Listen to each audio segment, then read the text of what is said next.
저는 개인적으로 대식가입니다. 대식가요. 밥을 많이 먹는다 이 말입니다. 초등학교 4학년 때 혼자 돼지갈비 3인분은 금방 해치우고 한 4인분까지 먹었던 것 같아요. 중학교 때는 혼자 피자 한 판 다 먹었고, 통닭은 제가 먹기 시작하면 친구들이 제발 쟤를 멈춰야 된다 그랬습니다. 왜냐면 들어가는 순간 딱 다 발려서 뼈가 딱 나오기 때문에. 그리고 고등학교 때는 제 고향 춘천에 8호 광장이라는 곳이 있는데 거기 어울마당이라는 고기 뷔페집이 있었어요. 거기 들어가면 그 당시 뭐 1인분에 한 5,000원이면 실컷 먹는 그런 뷔페집이었는데, 이제 친구들하고 야자 마치고 와서 고기를 먹기 시작하면은 주인이 문을 못 닫았어요. 하도 먹어서. 근데 지금도 생각해 보면 그 주인께서 참 너그러웠던 아저씨 같아요. 우리가 먹는 것을 다 이렇게 지켜봐 주셨어요. 그러면서 주인이 모르시는 게 있습니다. 너무 많이 먹었는데 고기를 너무 많이 올려서 이걸 남기면 욕을 먹을까 봐 주인이 다른 데 볼 때 얼른 쓰레기통을 놓고 휙 버리고 했던 그때가 기억이 납니다. 저는 참 그래서 많이 먹어요. 그러다 보니까 제가 뷔페집을 가게 되게 되면 제 접시에 음식을 담아올 때, 또 반찬을 퍼올 때 보면 참 먹는 양보다 좀 더 가져오는 경향이 있는 것 같아요. 그래서 가끔 먹다가 요게 남기기도 했어요. 그럼 또 얼마나 죄송했는지 모르고. 제 삶을 가만히 돌아보면 저는 식탐이 있었던 것 같아요. 그리고 남들보다 더 많이 먹는 것에 자부심을 가지고 있었어요. 전 희한한 게 있습니다. 목욕탕을 가도 뜨거운 물에 들어갔을 때 저 사람이 나갈 때까지 끝까지 버티는 거에 대한 어떤 자부심이 있었고, 먹기 시작하면 내가 저 사람보다 더 많이 먹어, 그거에 대한 자부심이 있었습니다. 거의 객기에 가깝죠. 그런데 이제 제가 20살이 돼서 살이 많이 쪘기 때문에 다이어트를 해서 한 15kg를 다 뺐습니다. 이제 그때부터 먹는 것에 대해서는 전쟁을 치르기 시작했어요. 그런데 사람들이 제가 적게 먹는 걸 보니까 참 저분은 입이 짧다, 잘 못 먹는 것 같다 그러는데, 그건 굉장한 오해입니다. 저는 항상 밥이 맛있고 저는 항상 더 먹고 싶은 사람입니다. 그런데 늘 전쟁을 치렀어요. 근데 이제 점점 나이가 들다 보니까 그렇게 예전처럼 먹는 것이 당기지는 않지만 제가 이 먹는 것에 대해서 꽤 오랫동안 싸워왔던 것 같아요. 자, 그러던 어느 날 또 제 친구는 또 전화가 옵니다. 나 솔직히 고민이 있대요. 그래서 고민이 뭐냐 그랬더니 난 정말 참을 수 없는 게 있대요. 정말 창피하대요. 뭔지 얘기해봐 그랬더니 난 솔직히 단 거를 못 끊어 그러더라고요. 단 거는 못 끊는데요. 그냥 초콜릿이고 뭐고 한순간에 다 먹어버린대요. 야, 너는 그런데 어쩜 이렇게 날씬하냐? 글쎄 모르겠어. 나는 마른 비만인 것 같아. 내가 분명히 이렇게 단 걸 많이 먹는데 살은 안 찐대요. 나는 이게 사람이 짓는 죄 중에서 가장 힘들다는 거예요. 뭐 음란이니 이런 거랑 비교가 안 될 정도로 난 이 식탐을 끊을 수가 없대요. 참 사람이 다 이렇게 넘어지고 힘들어하는 부분이 다 달라요. 그죠? 그래서 제가 물었습니다. 그럼 너는 뭐 성경 구절에 뭐 이런 거냐? 그들의 신은 배요. 뭐 너 뭐 그런 거냐? 그랬더니 그지. 그게 나야. 그러더라고요. 나는 내 위장을 섬기는 것 같아. 여러분, 이 친구가 이것을 끊으려고 얼마나 애를 쓰는지 몰라요. 자, 이 식탐이 자연스러운 현상 같잖아요. 근데 이게 아무것도 아닌 것 같지만 여러분, 작아 보이는 이게 본질도 죄입니다. 이것도 본질이 죄예요. 내가 절제할 수 없는 영역이 생겼다는 거, 그 영역 앞에서 무력해지고 거부할 수 없는 거, 이게 바로 죄의 능력이에요. 게다가 안타까운 점은요, 사람이 한 영역에서 죄에게 내어주면은 또 다른 영역도 죄에 내어주기 십상입니다. 자, 식탐하면 뭐 이거 아무것도 아닌 것이라 생각하잖아요. 근데 그거로 시작해서 게으름, 음란, 또 뭐 소유, 온갖 죄들이 계속 번져나가요. 그래서 영성 전문가들은 결국 사람이 인기나 존경, 사람으로부터 받는 사랑 이런 데까지도 쭉쭉쭉 뻗어나간다고 말해요. 한 영역의 죄에서 무너지면 다음 영역도 금세 무너지기 십상입니다. 자, 인간의 타락을 보세요. 탐욕을 절제하지 못했어요. 동산에 있는 그 많은 열매를 다 먹을 수 있는데도요, 하나님이 금지한 그 열매를 먹고 싶은 거예요. 아니, 그 많은 열매를 다 주셨는데 왜 그게 먹고 싶냐고요. 그리고 그걸 먹고 싶은 이유가 뭐예요? 동기가 하나님이 되고자 했다는 거 아니에요. 그 아담과 하와의 탐욕이 그럼 자기 대에서 끝났냐? 아니죠. 안타깝게도 자기 자식에게로 들어가요. 에서를 보세요. 더 편한 거, 더 안락한 거 찾다가 장자권을 팔아버리죠. 육적 만족감에 빠져서 영권을 팔아넘긴 거예요. 자, 이렇게 그러면 탐심으로 얻은 것들이 대체 사람에게 어떤 유익을 주길래 이렇게 할까? 정말 만족을 줄까? 아니라는 거예요. 여러분, 탐심의 첫 번째 특징이 있어요. 절대 사람에게 만족을 주지 못한다는 거예요. 그래서 이 탐심을 꾀하다가 결국 그 사람들이 패망하는 거예요. 자, 도박장에서 완전 패가망신한 사람들이 있습니다. 여러분, 이 사람들이 어떤 사람일 것 같으세요? 처음부터 계속 잃어요. 그러다가 본전 생각나니까 계속 투자해서 망한 사람. 여러분, 이 사람일까요? 이 사람도 물론 망한 거지만 진짜 완전 쫄딱 망한 사람이 있어요. 어떤 사람인지 아세요? 돈을 딴 사람이에요. 돈을 땄어요. 그럼 그 딴 돈을 가지고 집으로 가야 되잖아요. 그때부터 이상하게 더 많이 배팅하고 싶은 거예요. 더 많이 걸고 싶은 거예요. 그러다가 그렇게 판을 키우다가 완전히 패가 망신하는 겁니다. 제 고향 친구 중에 하나가 강원랜드 카지노랜드에서 딜러로, 유명 딜러로 일을 했어요. 이 친구가 이제 그 딜러를 하면서 이렇게 도박하는 것을 보면 어떤 사람은 너무 겁이 난대요. 이제 저것마저 걸면 끝인데 계속 그렇게 걸다가 무너지고 완전히 망해버리는 거예요. 그래서 자기가 이런 얘기까지 했대요. 그만하시라고. 이제 그런 얘기하면 안 되잖아요, 딜러가. 걱정이 되니까 그만하시라고. 그래도 나는 지옥에 이런 도박이 있다면 지옥까지 갈 수 있다고 하더래요. 완전히 거기에 혈안이 돼서 완전히 망했는데도 손을 놓지 못하는 거예요. 여러분, 돈 많은 사람들이 그리고 이 돈 불리는 거 멈추는 걸 보셨습니까? 더 많이, 더 크게 거기에 이렇게 집착을 하게 되죠. 제가 아는 분도 재산을 이미 축적을 했거든요. 그럼 그 정도면 된 것 같은데 이 사람이 계속 사서 보는 책이 뭔지 아세요? 돈 많이 버는 법이에요. 경제책만 사들이고 있더라고요. 그러니까 탐심은 만족이 없어요. 자, 여러분, 우리가 물건 하나 샀어요. 여러분, 너무나 사고 싶은 옷 하나를 샀어요. 그러면 만족이 됩니까? 조금 있다가 어느 날 보면 또 괜찮은 옷이 눈에 들어와요. 그럼 또 그거 사고 싶어서 또 밤잠을 설치고 또 그냥 뼈 빠지게 일하는 거예요. 여러분, 요즘 정말 심각한 게 있더라고요. 여러분도 동일하게 생각하실 겁니다. 여기가 한국인지 외국인지 모르겠어요. 도로에 수입차가 너무 많아요. 예전에는 운전자들에게 이런 이야기가 있었죠. 야, 벤츠를 조심해야 돼. 재수 없으면 벤츠하고 부딪히는 거야 그랬거든요. 왜냐면 부딪히면 부품이 없기 때문에 박았다 뭐 긁었다 하면 무조건 100만 원 내야 되는 거예요. 근데 여러분, 요즘은요, 도로에서 사고 나는 거 보니까 BMW랑도 박고 아우디랑도 박고 국산차가 참 다양한 국가랑 박아요. 사고 나는 게 너무 빈번합니다. 제가 사는 아파트 주차장을 봐도 수입차가 꽤 늘었고 어디 병원인가 어디를 갔는데 깜짝 놀랐습니다. 이 한 라인에 다 수입차예요. 국산차가 한두 개 껴있을까? 아니, 어떻게 이럴 수가 있지? 지금 세상이 뭔가 잘못되어 가고 있다는 생각이 저는 들었어요. 그럼 그분들이 그런 고가의 차량을 살 만큼 경제적 여건이 갖춘 분이냐? 그렇지가 않아요. 그런데도 일단 지르고 보는 거예요. 왜? 사람들이 그걸 타니까 나도 그거를 타고 싶은 거예요.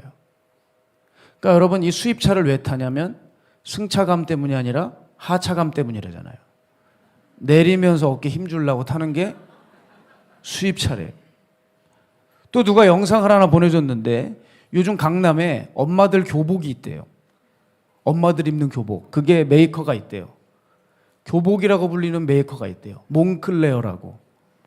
그걸 죄다 입고 있대요. 강남의 엄마들은 이걸 꼭 입고 다닌다는 거예요. 그래서 이걸 풍자한 개그맨이 있어서 또 화제가 되고 있더라고요. 그러더니 그 개그맨이 또 그걸 풍자하니까 엄마들이 또 자존심이 상했대요. 그래서 당근에 이 몽클레어가 그냥 쏟아져 나온대요. 다 내놓고 있대요. 여러분, 오죽하면 특정 메이커가 엄마 교복이라는 얘기까지 듣겠어요. 여기서 뭘 할 수 있죠? 남들이 입으니까 나도 입고 싶은 거예요.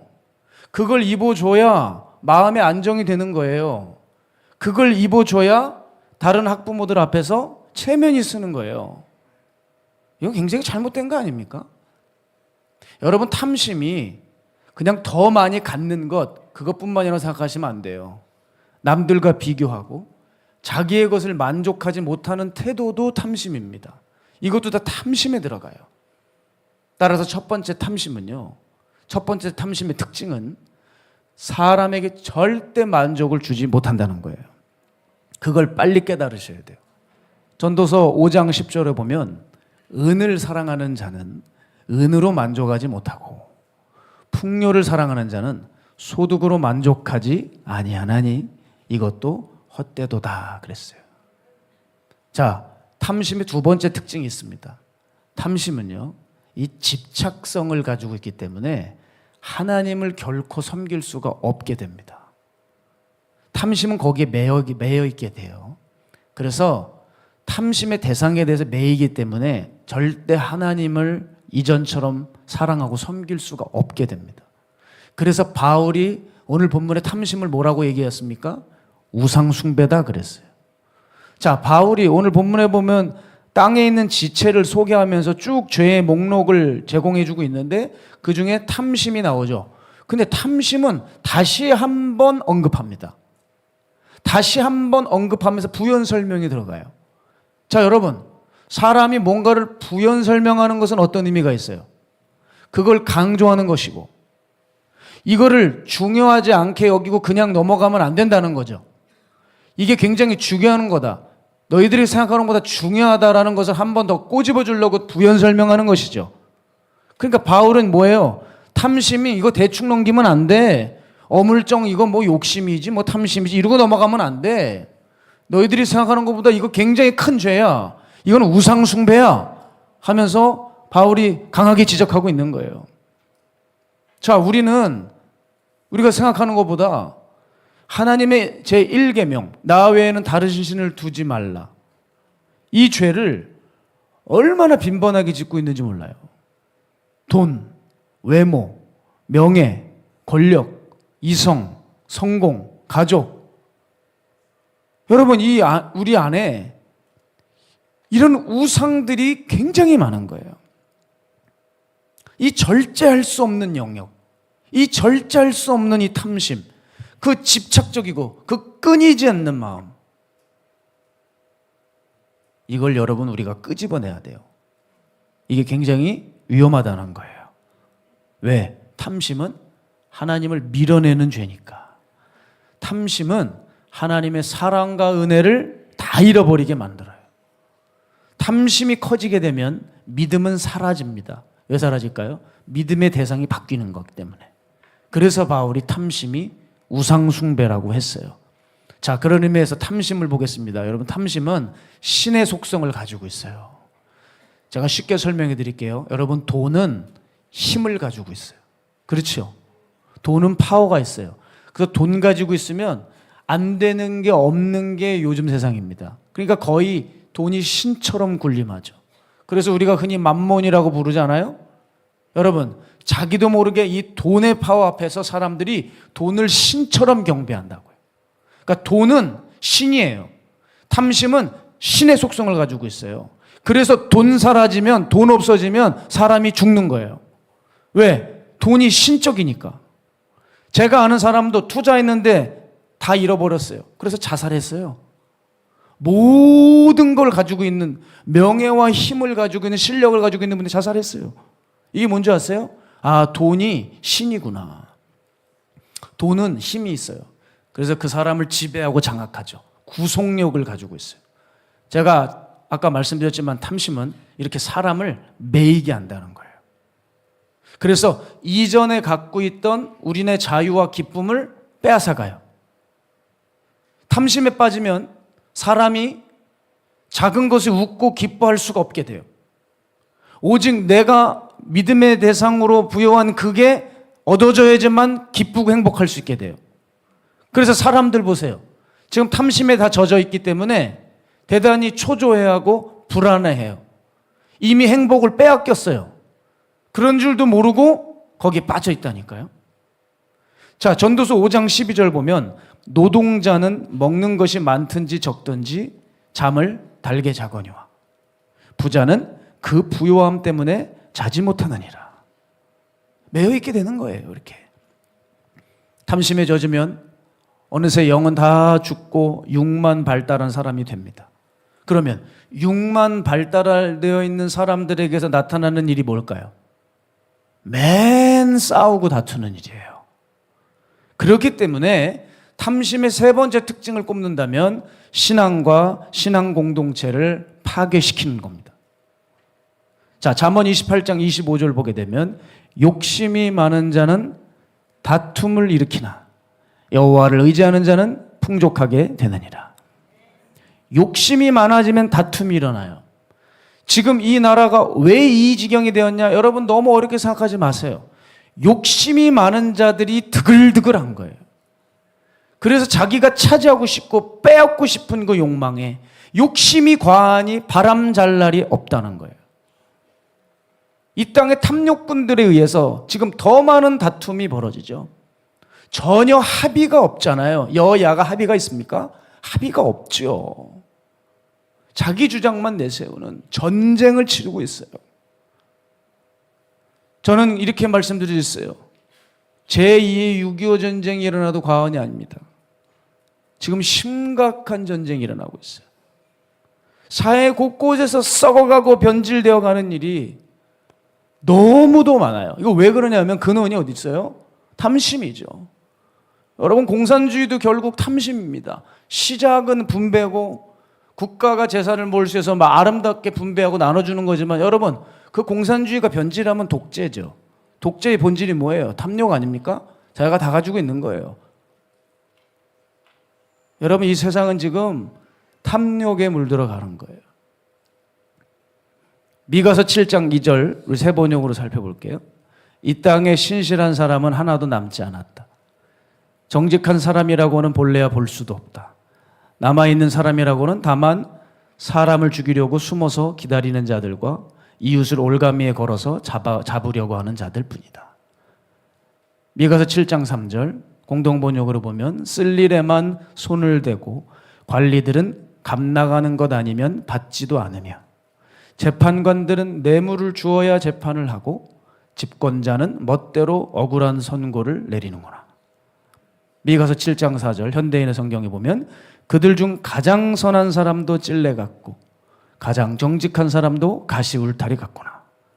파수꾼과 같은 예언자들을 통해서 하나님이 그들에게 경고하신 대로 형벌의 날이 다가왔다. 이제부터는 그들에게 혼란이 있을 것이다. 여러분 딱 요즘 실정 아닙니까? 돈, 명예, 권력, 성공 이것들은 신적 속성을 가지고 있어요. 사람들이 여기서 빠져나올 수가 없습니다. 특히 이 맛을 조금이라도 본 사람들은 더더욱 그래요. 탐심은 중독이거든요. 이 맛을 본 사람들은 빠져나올 수가 없어요.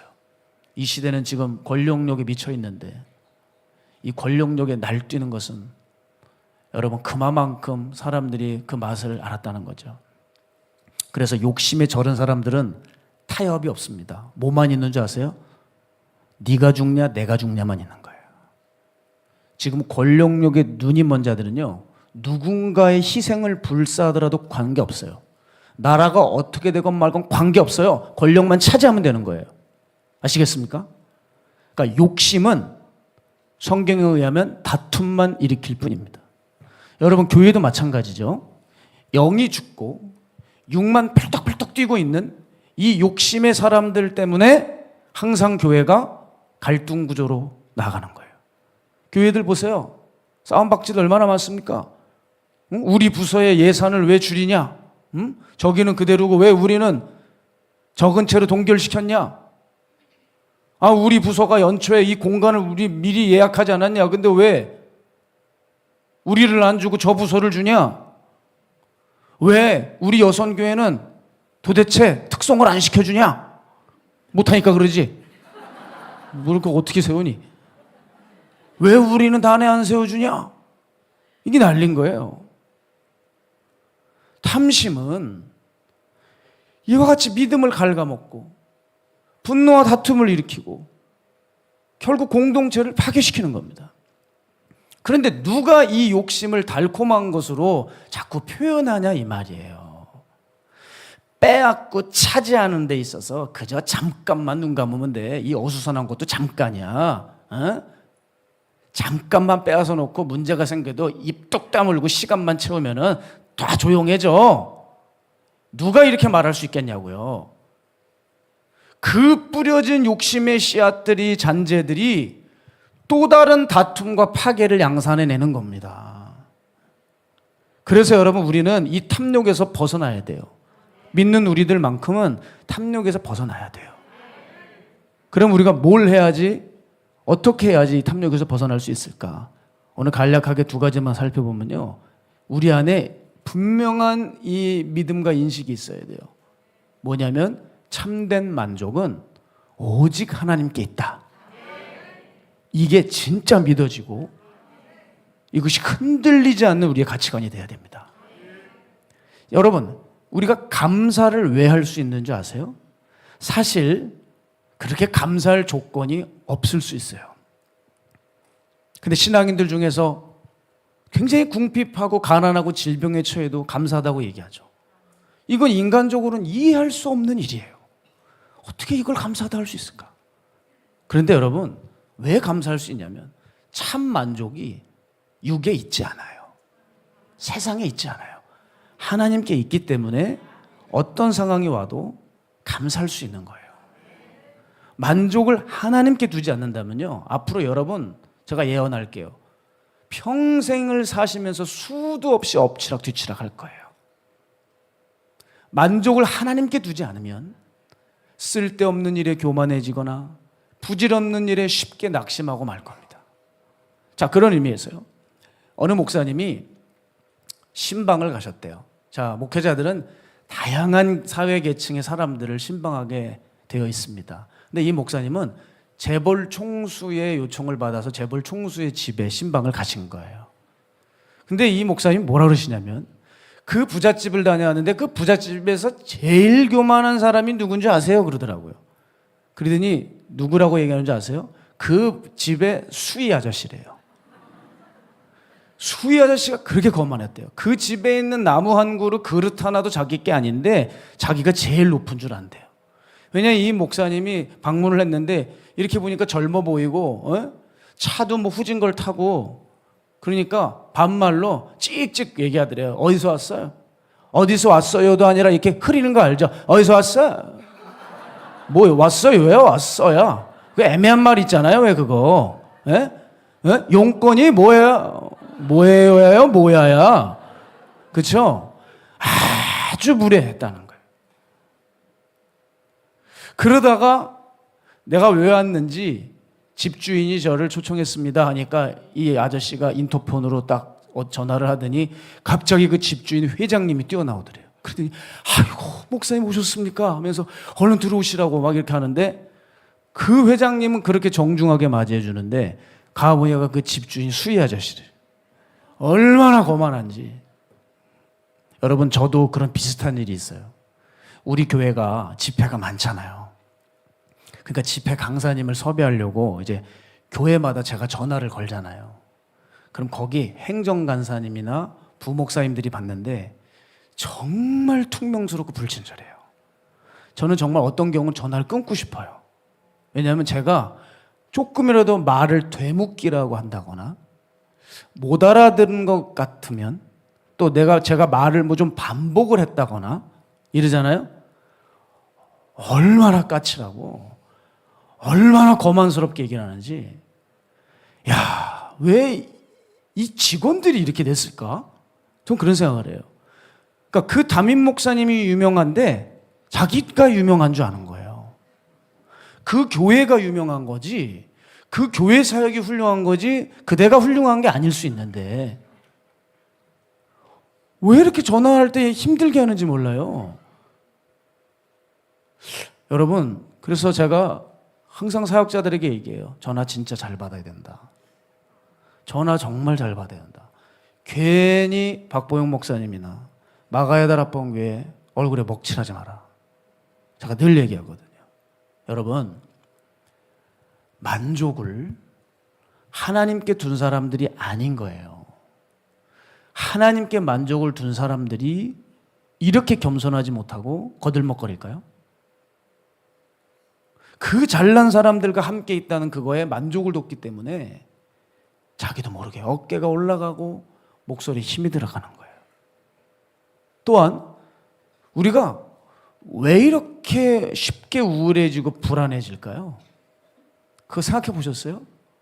왜 이렇게 불안해질까? 우울해질까? 우리의 만족이 세상이라서 그래요. 우리는 그 비교의식과 사람들이 눈초리 때문에 이게 완전히 잡혀 사는 것 같아요. 그러니까 우울해지는 거죠. 사랑하는 성도 여러분, 지금 동영상으로 함께 참여하고 있는 여러분, 우리가 좀 하나님 때문에 당당해질 수 없습니까? 예?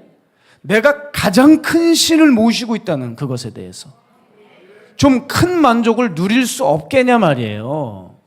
그 하나님 때문에 자부심을 좀 느껴야 된다는 거예요. 예? 제 아내가 그러더라고요. 당신은 예전에 그렇게 강남의 그 화려하고 그 세련되고 대단한 곳을 갈 때도 그 소리나는 봉고차를 그렇게 타고 내릴 때도 그렇게 당당했대요. 맞아요. 저는 일부러 그런 데 가면 어깨 딱 줬던, 힘 줬던 것 같아요. 이 죄악의 한복판이 소돔과 고모라에 내가 하나님의 사람이다, 나실인이다, 막 이런 자부심으로 막 뚜벅뚜벅 걸어갔던 것 같아요. 막 머리가 촌스럽건 그지같이 옷을 입고 있건, 예? 코에 코 마른 게 꼈건, 관계없이 그냥. 그런데 요즘 보면요, 많이 위축됐어요. 그 대단한 영업장에 가서도 제가 복음을 얼마나 강하게 전했는지 몰라요. 저 사람은 뭐 미쳤나? 뭐 저렇게 어디서 저렇게. 그냥 그때 제 마음에는 니들을 내 얘기 똑바로 들어. 안 들으면 다 지옥이야. 천국과 지옥에 대한 아주 그냥 강한 마음이 있으니까 뭐 어떤 사람이 앉아있건 간에 그냥 막 전했죠. 가보니까 그때는 하나님에 대한 만족도가 높았어요. 제 자신이 그 종으로 살아간다는 거에 대한 프라이드가 강했던 때 같아요. 근데 제 자신을 돌아볼 때 그전보다 많이 못해요. 왜 그럴까? 저는 이유 한 가지밖에 없다고 생각해요. 어느새 제게 세상이 들어온 거예요. 하나님만으로 만족해야 하던 제 마음도 시간이 가면서 이렇게 저렇게 갈라진 게 아닌가 싶어요. 여러분, 우리가 놓치지 말아야 될 게 이거예요. 참된 만족은 하나님께 있다는 거예요.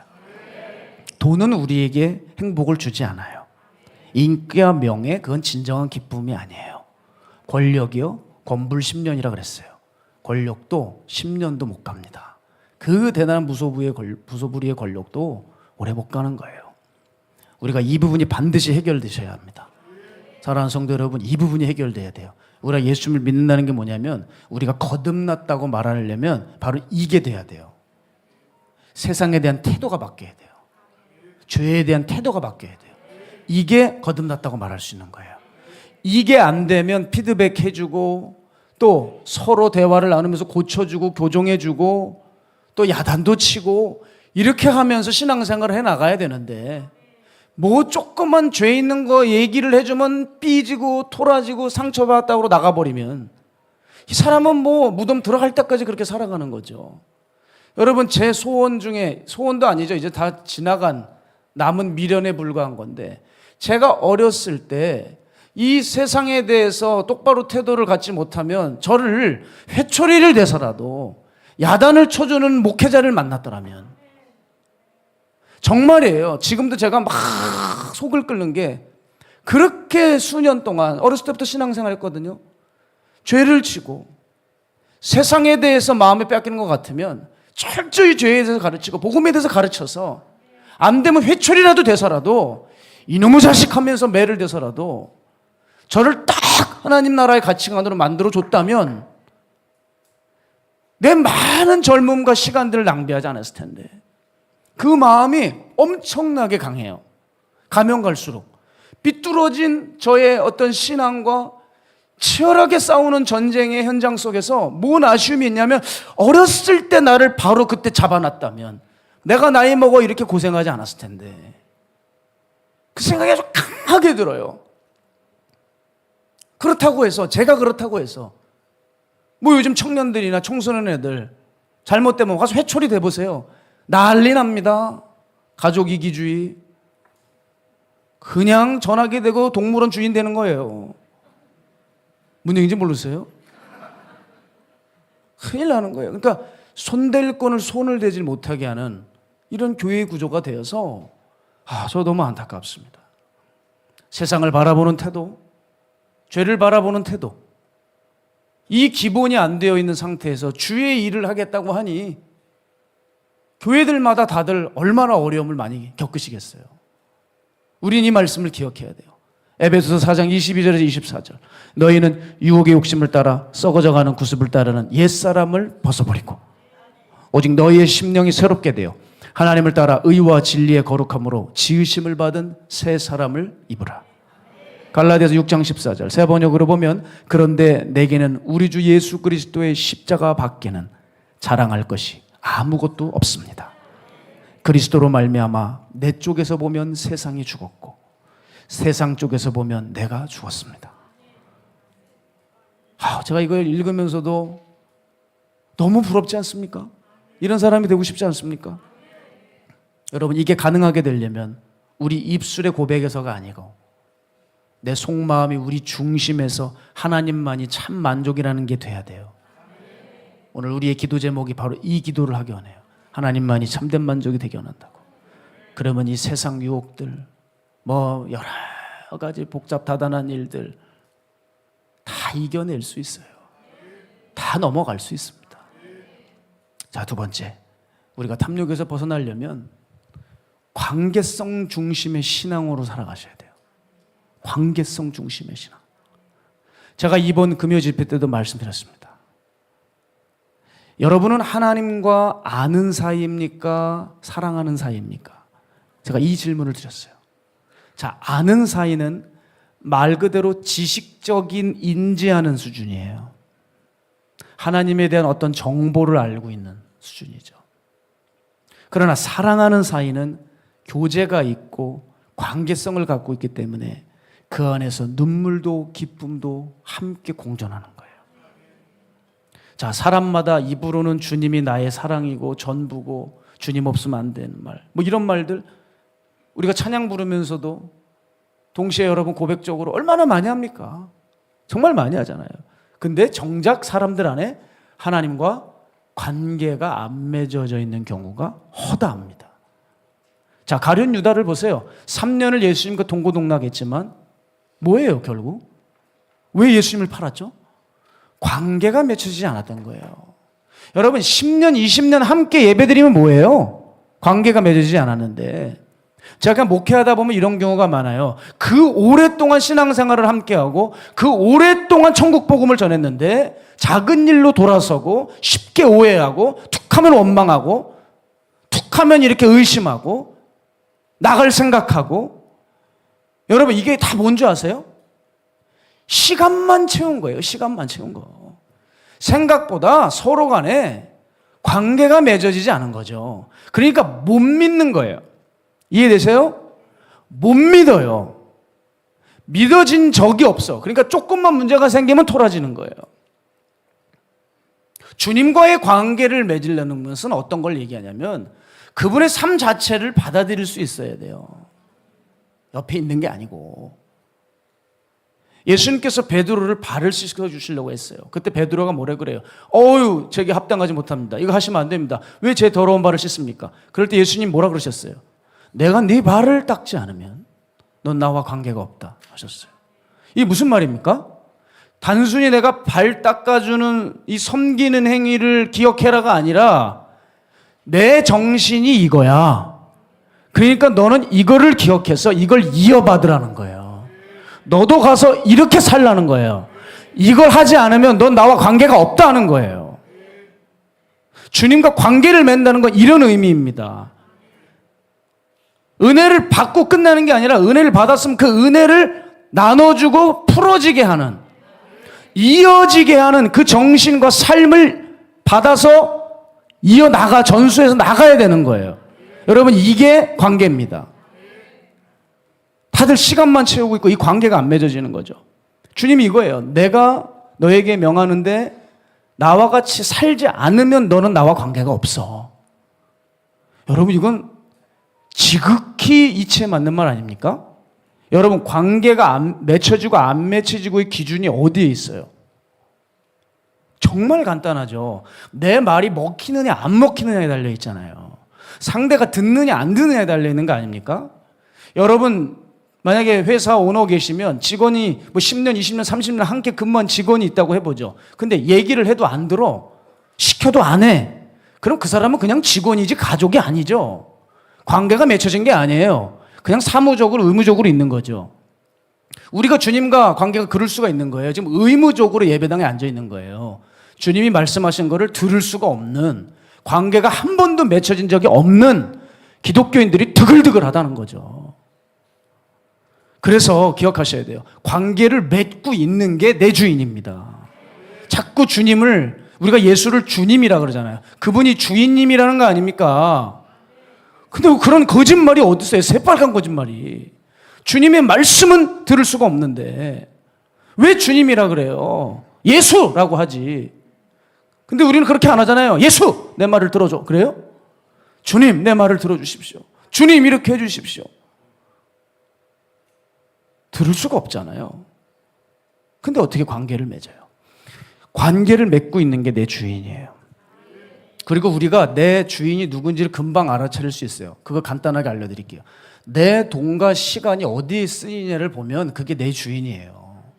이 관계성을 보여주는 그 특징 중에 하나가, 이 관계성을 떠받쳐주는 요소가 돈과 시간이에요. 여러분의 돈과 시간이 무엇에 흘러들어가고 있느냐고요. 돈이 어디로 흘러가느냐의 문제는 여러분 생각보다 굉장히 중요한 문제입니다. 내 소비가 내 관심입니다.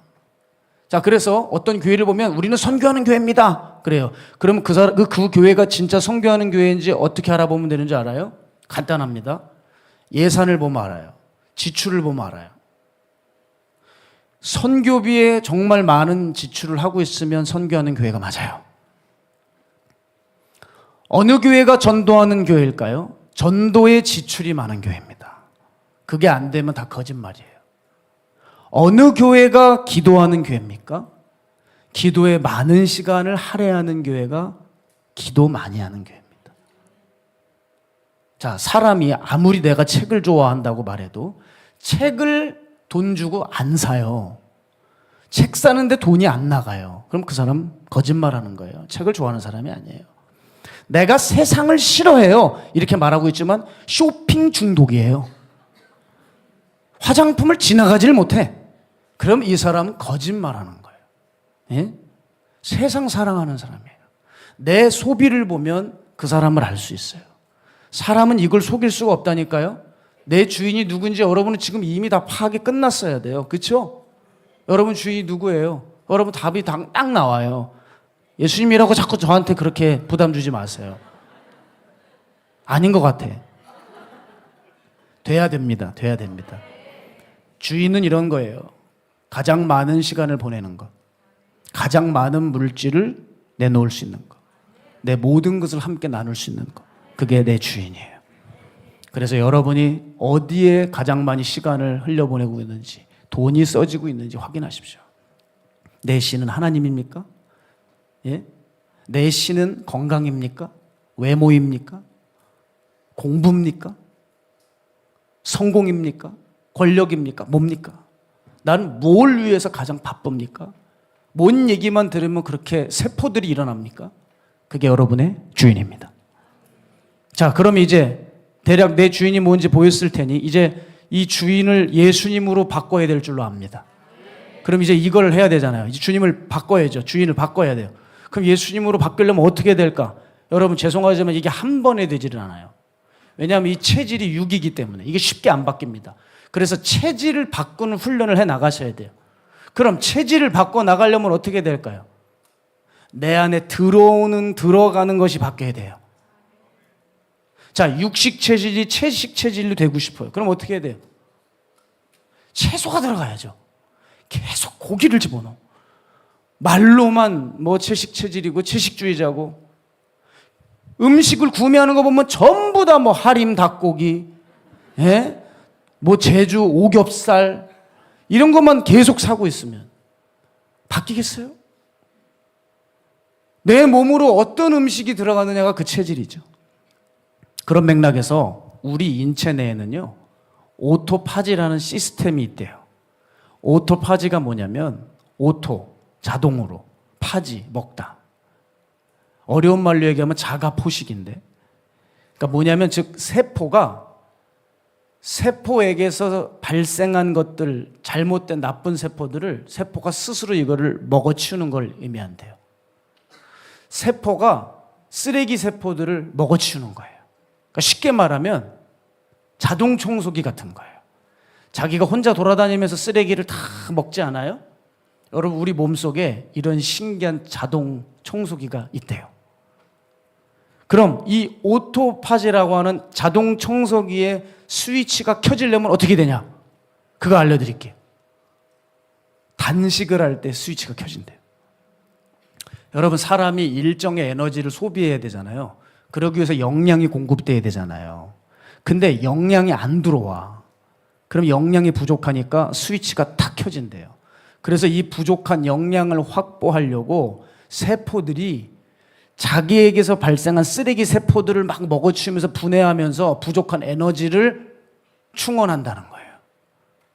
그래서 여러분, 우리의 에너지가, 그러니까 쉽게 얘기하면 다이어트 생각하시면 돼요. 먹지 않으면 어떻게 돼요? 쌓여있는 지방을 에너지원으로 갖다 쓰는 것처럼 그런 식으로 우리 안에 있는 그 세포들이 이 나쁜 쓰레기 세포들을 먹어치우면서 에너지를 낸대요. 그래서 이 세포 속의 쓰레기들이 없어지면서 약으로도 안 되고 수술로도 안 되는 병들이 치료되는 경우가 생긴다는 거예요. 그러면서 세포가 점점 젊어진대요. 사람이 젊어진대요. 정신이 맑아지고. 저도 개인적으로 지금 금식 기간 중이거든요. 근데 예상하지 못했지만 뭔가 머리가 맑아지는 느낌이 들어요. 그리고 몸이 가벼워지고요. 더 동안이 되어가고 있는 느낌이 들어요. 농담입니다. 우리 몸은 늙어가는데 단식함으로 인해서 세포가 점점 노화를 벗고 젊은 세포로 바뀌어진다는 거예요. 이와 같이 기존의 우리 마음의 생각 속에 들어가다는 것을 멈춰버리셔야 돼요. 그러면 여러분, 우리의 생각이 건강해지기 생각하고 영과 마음이 깨끗해집니다. 그렇게 되면 여러분 어떻게 되느냐, 이제 비로소 하나님의 말씀을 잘 흡수할 수 있는 속사람의 살성을 갖추게 되는 거죠. 그래서 여러분, 우리가 할 일은 뭐냐면 평소에 이 흡수가 잘 되는 시스템으로 바꾸는 거예요. 그래서 여러분은 무엇을 가까이 하고 내가 어떤 생각 속에서 사는지 늘 그걸 확인하셔야 돼요. 그래야 내 안에 들어가는 것을 나가는 것을 확인해야, 그래야 주인이 바뀔 수 있어요. 여러분, 하루 종일 음란한 생각하는 사람이 교회에 와서 찬양 부른다고 해서 그 사람이 성도가 되고 삶이 바뀌겠습니까?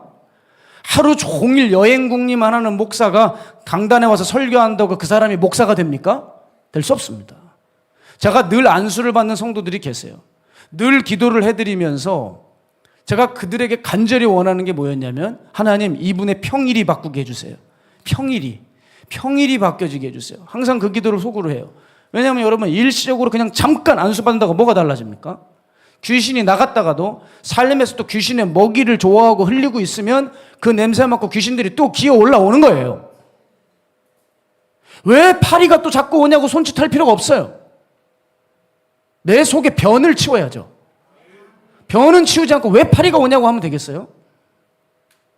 무엇이 들어가고 나가고를 확인하는 이 작업을 반드시 해야지. 이것이 내 주인을 교체하는 작업입니다. 이것이 주인과 새로운 관계를 형성하는 과정인 거예요. 최근에 제게 계속 주시는 감동이 이겁니다. 신앙은 관계라는 거예요. 왜 그럴까? 여러분 오늘 이 시간에 깨달으시고 감동이 오고 결단하시는 분들이 계시죠.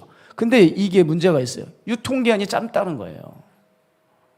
아무리 좋은 모자를 씌워줘도 밖으로 나가 바람 불면 휙 모자가 날아가 버린다는 거예요.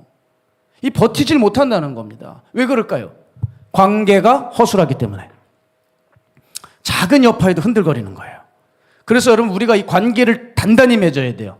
자, 그러면 관계를 잘 형성하려면 어떻게 되나? 먼저 내가 주님과 왜 관계를 맺어야 하는지를 알아야 돼요. 나는 주님 손을 떠나서는 무능한 존재구나, 이 인식이 있으셔야 돼요. 이럴 때 반문할 수 있어요. 내가 뭘 그렇게 무능하냐? 나는 일도 잘하고 잘생겼고 머리도 좋고 실력도 있는 사람인데 내가 뭘 그렇게 무능하냐? 이렇게 얘기하시면 저는 할 말이 없어요. 그런데 가만 생각해 보세요. 내 생명을 누가 쥐고 있고, 사람의 죄성은 누가 치울 수 있고, 사후 세계는 누가 정할 수 있어요? 이런 거 따지면 인간은 진짜 주님 손 떠나서는 무능한 존재가 맞아요. 그래서 요한복음 15장 5절 보면 주님 뭐라 그러셨어요? 나는 포도나무요 너희는 가지라. 함께 읽습니다. 시작. 그가 내 안에 내가 그 안에 거하면 사람이 열매를 많이 맺나니 나를 떠나서는 너희가 아무것도 할 수 없습니다. 아멘. 사람이 젊었을 때는 내 머리 믿고 내 주먹 믿고 다 될 것 같죠. 그런데 생각보다 그렇게 까불었는데 인생이 내 마음대로 풀립니까? 잘 안 돼요. 그 인생 앞에서 우린 나약하고 무능해요. 그래서 주님이 이렇게 말씀하셨어요. 전도서 6장 12절 보면 헛된 생명의 모든 날을 그림자같이 보내는 일평생에 사람에게 무엇이 낙인지를 누가 알며 그 후에 아래에서 무슨 일이 있을 것을 누가 능히 그에게 고하리요. 전도서 7장 14절 형통한 날에는 기뻐하고 공고한 날에는 되돌아보아라. 이 두 가지를 하나님이 병행하게 하사 사람이 그의 장래일을 능히 헤아려 알지 못하게 하셨느니라. 인생 앞날을 알 수가 없어요. 그래서 우리에겐 수시로 주님과의 교제가 필요해요. 여기서 핵심은 수시로예요. 세상의 자기개발 전문가들이 말하고 있는 게 뭐냐면 그들이 중요하게 여기는 것이 뭐냐? 개발에 있어서 반복이죠, 반복. 여러분 수시로 반복하여 그분과 교제해야 돼요. 제가 이 반복의 힘을 믿고 있어요. 그게 기도의 영역인데 저는 오랫동안 정기적으로 반복적으로 산기도를 했어요. 매일 이 산에 올라왔고 최근에는 산기도하고 이 성전에서 기도하는 걸 병행하고 있습니다. 근데 제가 이 기도를 통한 이 정기적인 교제가 정말 강력해요. 정말 강력해요. 그 특징이 오늘 이 설교 내용입니다. 여러분 확실히 들어가는 게 달라져요. 끊지 못할 게 없어져요. 정말 끊어버릴 수 있어요. 그건 내 힘으로 끊는 게 아니에요. 주님과의 관계에서 주님이 끊게 하시는 거예요. 그런 의미에서 정말 이걸 체험하신 분이 계세요. 이 말씀만 드리고 말씀 마칠게요. 제가 우리 성도님 중에 뇌종양으로 늘 기도해 드린 분이 계세요. 예배를 마치게 되면 늘 내려가서 그분을 기도해 드렸어요. 그러다 보니까 기도에 정이 붙었어요. 그러니까 예배 시간에도 그분을 쳐다보고 그분이 어떻게 예배를 드리시나 늘 그 생각이었어요. 그런데 어느 날 교회에서 안 보이셨어요. 그러다가 사무실에서 연락을 받았습니다. 이분이 갑자기 입원하시고 몸이 급격하게 쇠하셔서 병원에 입원하셨다. 좀 상태가 심각한 상태다. 그래서 제가 만사를 제치고 그분께 달려갔습니다. 병실에 들어갔는데 깜짝 놀랐어요. 마가의 다락방 교회에서 뵙던 그 얼굴이 아니에요. 얼굴이 얼마나 좋아지셨는지 이렇게 피부가 하얗고 뽀얗고 아니 이렇게 멀쩡하실 수가 있을까? 아내분이 지금 이 자리에 계시지만 우리 성도님이 저에게 얘기하셨어요. 내 남편이 통증이 없대요. 구토 몇 번 한 게 전부고 말기면 통증이 심할 텐데 이럴 수가 없는데 통증이 없대요. 그리고 어느 날 남편은 천정을 한참 올려보더랍니다. 여보, 뭘 그렇게 봐요? 했더니 천국엔 포도가 참 많아. 포도에 여러 가지 색깔이 있어. 병원 천장에 천국이 열려서 그렇게 하늘의 것들을 보고 아마 천국엔 과일이 그렇게 많은 모양이에요. 참 그런 공통적인 주장을 많이들 하시는데 그 이분은 포도를 보셨던 모양이에요. 그리고 그렇게 흰 옷 입은 천사들이 병실에 방문을 한대요. 처음에는 1명, 나중엔 2명, 4명. 그리고 예수님도 오셨대요. 그래서 아내분이 궁금해서 여보, 당신 예수님께서 뭐라 그러셨어요? 그거는 말씀을 하지 않으시더래요. 그분과만 아는 그 기억을 갖고 싶으시겠죠.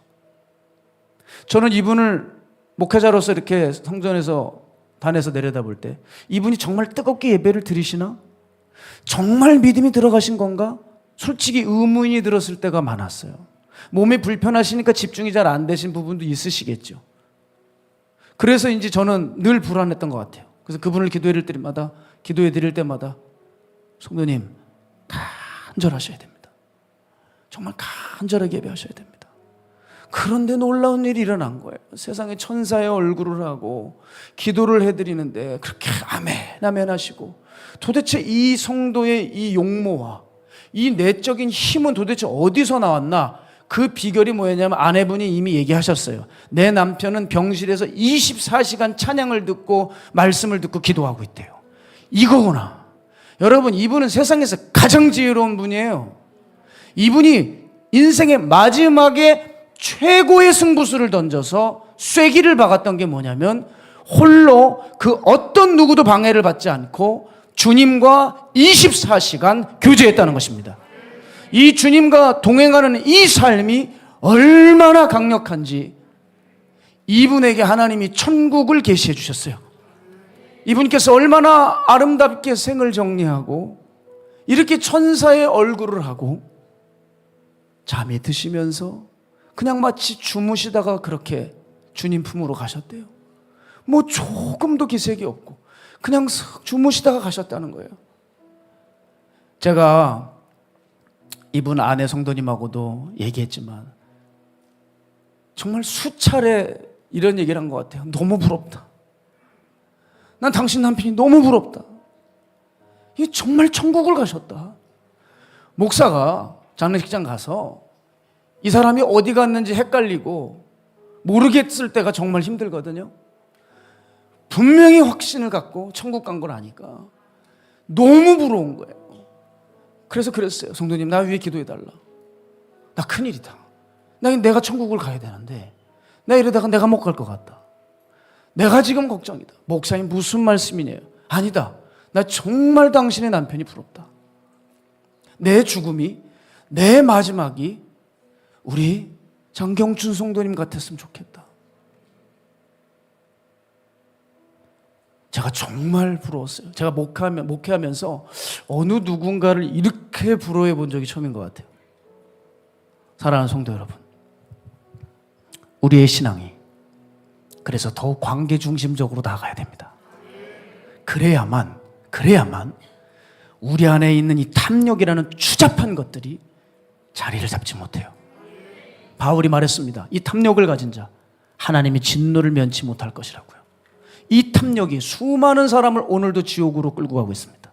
이 죄가 우리에게 역사하지 못하고 떠나가게 할 수 있는 것은 주님과의 관계를 통해 그분이 내 안에 계시는 거예요. 주인을 바꾸세요. 이 로드십이 문제예요. 내가 섬기는 주인을 바꾸지 않으면 아무것도 달라질 게 없습니다. 여러분의 옛사람이 다시 여러분을 지옥으로 끌고 갈 거예요. 갈라디아서 5장 16절, 내가 이르노니 너희는 성령을 따라 행하라. 그래야면 육체의 욕심을 이루지 아니하리라. 에베소 2장 3절, 전에는 우리도 다 그 가운데서 우리 육체의 욕심을 따라 지내며 육체와 마음에 원하는 것을 하여 다른 이들과 같이 본질상 진노의 자녀였더니. 여러분, 이렇습니다. 우리가 맺고 있는 모든 관계성을 정리해야 돼요. 그리고 그분과의 관계 맺기에 최선을 다하는 겁니다. 이게 죄와 세상을 이길 수 있는 능력이에요. 이 사람이야말로 하나님께로부터 난 자입니다. 요한일서 3장 9절 하나님께로부터 난 자마다 죄를 짓지 아니하나니 이는 하나님의 씨가 그의 속에 거하며 그도 범죄하지 못하는 것은 하나님께로부터 났습니다. 하나님께로부터 난 자가 무슨 말이에요? 하나님과 깊은 관계성을 맺고 있는 자가 그렇다는 거예요. 그 안에 거룩의 빛이 있는데 세상의 어둠을 허용할 수 있겠습니까? 그 안에 성령께서 계시는데 귀신을 섬길 수 있겠냐고요. 그 안에 마음이 성전인데 더러운 것들이 들어올 수 있겠냐고요. 그럴 수 없다는 거죠. 우린 그래서 기억해야 돼요. 참된 만족은 어디 있어요? 오직 하나님께 있어요. 그게 되는 사람은 어떻게 됩니까? 그분과 깊은 관계로 나아갈 수밖에 없어요. 말씀 마칩니다. 여러분 안에 있는 탐욕을 주의하십시오. 그게 우리의 영을 죽입니다. 믿음을 갉아먹습니다. 순식간에 세상 사람이 되게 합니다. 순식간에 세상 사람이 되게 해요. 그리고 어느새 그렇게 뜨겁게 예배드리던 우리가 세상의 것을 보면서 넉넉히 보고 있는 사람이 돼버리는 거예요. 깨어나셔야 됩니다. 분별하셔야 됩니다. 무엇이 내 마음을 만족하게 하는지, 무엇이 내 안에 들어가고 있는지 기도하셔야 돼요. 그리고 찾아내셔야 돼요. 그리고 제거하셔야 돼요. 기도하겠습니다. 하나님, 오늘 그 은혜가 있게 하여 주십시오. 오늘 그 분별이 있게 하여 주십시오. 우리를 새롭게 하여 주십시오. 우리를 다시 흔들어 깨워 주십시오. 그래서 하나님의 사람으로 마지막 때 크게 들어 사용하여 주시옵소서. 살아계신 예수님의 이름으로 기도합니다. 아멘. 우리 시간 함께 이 찬양하면서 준비하신 예물 하나님 앞에 봉헌하며 나가겠습니다. 하나님, 우리가 부른 찬양이 무색하지 않도록 정말 내 주 같은 분 없습니다. 이 땅을 적게 살건 오래 살건 사람의 영안이 열려야 될 것은 사람들이 자꾸 만족을 땅에 두고 사람에 두기 때문이니 오늘 우리에게 곤고한 날이라도 허락하시면서 인생이 얼마나 연약하고 나약한지를 깨닫게 하셔서 감사합니다. 감사할 조건이 없어도 감사할 수 있게 하셔서 감사합니다. 그것은 바로 우리의 만족이 하나님이 되게 하시려고 하시는 것이니 주님, 우리의 어려움과 고난도 감사할 수 있는 그 넉넉한 마음을 주십시오. 그리고 하나님, 우리가 무엇과 관계를 맺고 있는지가 너무 중요하니 신앙은 관계라고 말씀하십니다. 내가 나와 어떤 관계를 맺고 있느냐가 중요하지 어떤 행위나 어떤 정기적인 습관적인 행동은 의미가 없다 하시니 주님, 내 삶에서, 내 평소에서, 내 은밀한 골방에서, 나만이 아는 곳에서 오직 그분과 함께 할 수 있는 동행하는 능력이 있게 해주셔서 우리 고 장경춘 성도처럼 그렇게 하나님과 교제하며 주님 나라를 갈망할 수 있도록 우리 함께하여 주시옵소서. 그 은혜가 부어지게 하여 주시옵소서. 그렇게 살다가 주님 앞에 드린 예물이 되게 하여 주시옵시고 그 예물을 흠양하시고 30배 60배 100배의 결실을 맺는 은혜를 주시옵소서. 하나님, 우리 성도님들 너무나도 귀합니다. 이 마지막 때에 정말 살고 싶어서 나오셨습니다. 정말 뜨겁게 예배하고 싶어서 하나님께 내 중심을 들고 싶어서 드리고 싶어서 최선을 다하는 주님의 사람들이 여기 계신 것을 압니다. 하나님, 새 힘 주시고 위로하여 주시고 죄와 세상을 이길 수 있는 용기도 하셔서 이번 한 주도 또 승리하고 또 승리하게 하여 주시옵소서. 지금 이곳에 성부 성자 성령 살아계신 하나님의 사랑과 은혜와 사람을 바꾸시는 능력이 이제 탐욕에서 벗어나 오직 주님을 만족하고 주님과만 관계 맺기로 작정한 주의 백성들 머리 위에, 가정 위에, 직장 위에, 사업체 위에 이제로부터 영원토록 함께 하시기를 간절히 축복합니다. 아멘, 아멘.